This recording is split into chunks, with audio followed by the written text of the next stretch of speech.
Amazon just made the way you've been writing titles obsolete. But is Amazon against you? Are they trying to make it harder for sellers? Or could this change actually work in your favor? In today's video, we'll be talking about Amazon's latest rules, how you can implement them, and what you can learn from this new policy. Because as you know, every update from Amazon is an opportunity to peer deeper into their strategy and the direction that they're heading in the future. Unsurprisingly, many people's responses to this update have been anything less than enthusiastic. They're acting like Amazon is taking away one of their favorite toys and that perhaps they're even empowering bad actors and black hat operators to finally usurp their power once and for all. The assumption is that Amazon is against you, that they want to make it harder for you. This is about more than a few rules. After all, Amazon's goal is your goal: to get more people buying more products as quickly and seamlessly as possible. So what are these rules anyway, and why are people so angry? On January 21st, 2025, new title rules went into effect. Amazon said they're doing this to standardize listings and enhance the shopping experience. A quote pulled directly from this update: "We've observed that product titles have become longer and they sometimes include redundant wording or characters that can decrease customer confidence.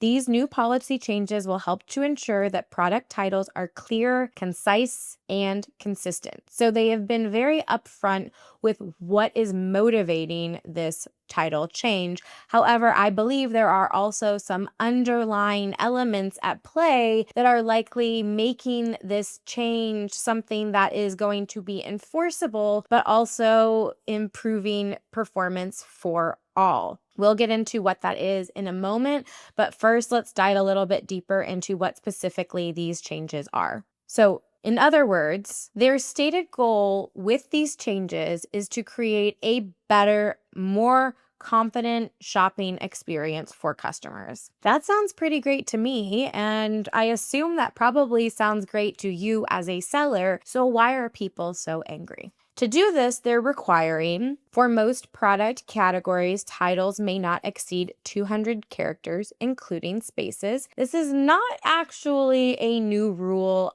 at all. In fact, almost my entire time creating listings and optimizing listings on Amazon, this rule has been something that has been in effect. So if we go all the way back to 2016, 2017, very few people could get away with uploading longer than 200 character titles. So I guess now they're just really cementing this in stone and making it a bit more official policy. The special characters of exclamation point, dollar sign, question mark, underscore, brackets, and a variety of other things that I don't actually know how to refer to them, but I will be sure that they are on the screen, are not allowed unless they are part of your brand name. Also not new. They've been pretty clear that they don't want special characters in your titles for a long time now, but I guess similar to the characters, they are trying to make this as crystal clear as possible, also for what I would imagine enforcement purposes. And then this last one, this is really where the meat of not only the changes are and how this is going to be influencing the way that you write titles, but also is giving us the most context and understanding at what may be underlying this new title change policy. And that is, titles may not contain the same word more than twice. Prepositions, articles, and conjunctions are exception. This is the biggie. This is the one that makes people want to riot. And why is that? Why are people so angry? It's because if you're a longtime keyword stuffer, this one is going to hurt. If you have had it as your best practices to go into your favorite keyword tool, be it Jungle Scout or Helium 10 or Data Dive, and you find those really meaty, great keyword phrases and you want to put them there, you just stuff your title full of keywords, and before you know it, it's just a repetitive circle of the same word over and over and over again. Amazon's algorithm and AI-powered search aren't operating on a simple binary. Is that word there? Yes, you win $1 million. know you're doomed to languish on page 100. So I'm sorry to say, if you use Data Dive, you're no longer going to be getting that oh so satisfying high keyword juice score that you might have been used to in the past. Keywords are going to be left unused, sadly neglected on their spreadsheets, but it's all for the better. To be fair, I have absolutely been guilty of this in the past because the way that Amazon's SEO worked, the way that the A9 algorithm helped to surface your product and boost it to the top was much more of a binary process. Is this keyword included in the content? If yes, then it matches. If not, then it may not be as relevant. And so because of that, developing out an SEO strategy for indexing and ranking on Amazon required this more direct input, direct output kind of strategy. But if you've watched a lot of my most recent videos, then you're aware of the fact that the influence of AI in the whole search experience is turning all of this on its head and is removing this need to be so regimented with using every single phrase, even if they are very similar in their entirety, in order for the Amazon algorithm to fully understand your product. We are moving into this new phase of discovery that is beneficial for customers to make it clearer for them, but is also really significantly influencing and changing how you need to write about your product and how you approach your SEO strategy. So this isn't just about making it clearer. This is also because now, with the way that search has evolved and been empowered with AI on the Amazon marketplace, they're now at a point where they can really enforce a policy like this without negatively impacting your ability to be able to sell and get in front of customers. Because if they would have done this a couple of years ago, even though they likely felt that it still wasn't great for the customer experience, doing so would have really hindered how products are then getting shown and surfaced when customers are making queries on the Amazon website or through the app.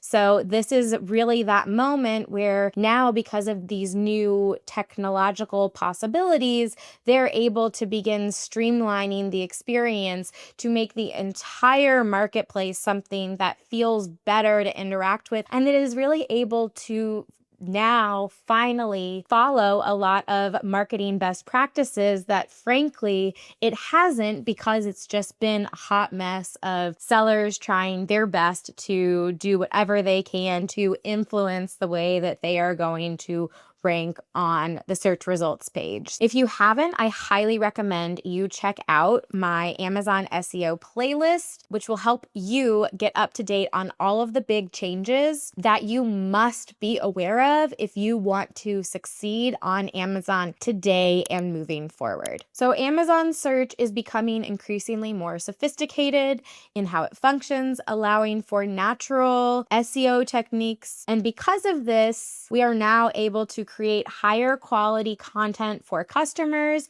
that is still going to ensure that the algorithm and that the AI recognize what our products are and serve them to the right customers. In other words, your job is to create more readable, sales-driving content that both the customer and the computer will understand. And this is where we get into the crystal ball portion of our program. Amazon's algorithm for many years was designed to reward keyword stuffing. But with the introduction of more sophisticated AI-empowered search, that's no longer the case. And on top of that, Amazon recognizes that they have a reputational issue. They have a problem with people knowing that there is a high likelihood of encountering counterfeit goods, expired items, and products that may not hold up to the quality that they are expecting. And because of this, Amazon has been making pushes in a lot of different ways to try to change and improve that reputation. And one piece of this is pushing sellers to have higher quality content, stronger brands, and presenting themselves in a very professional, finely tuned marketing position. So a title that's just a string of a bunch of random keyword phrases may not appear as high quality and trustworthy as a more natural, shorter, tighter title that clearly describes what the product is. So now that the technology is catching up, this one simple policy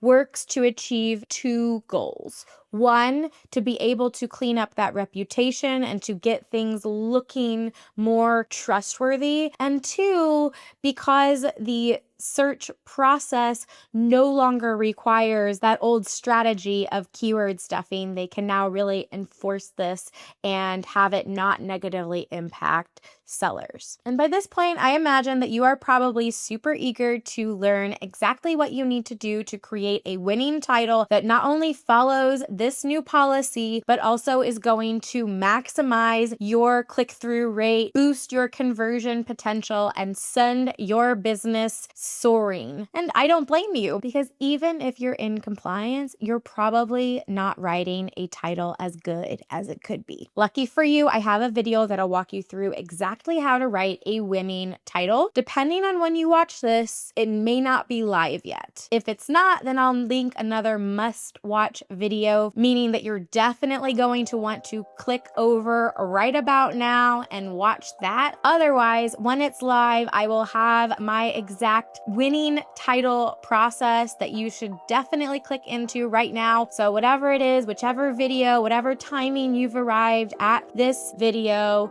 go ahead, click over there. I hope to see you there. In the meantime, thank you so much for watching. Bye.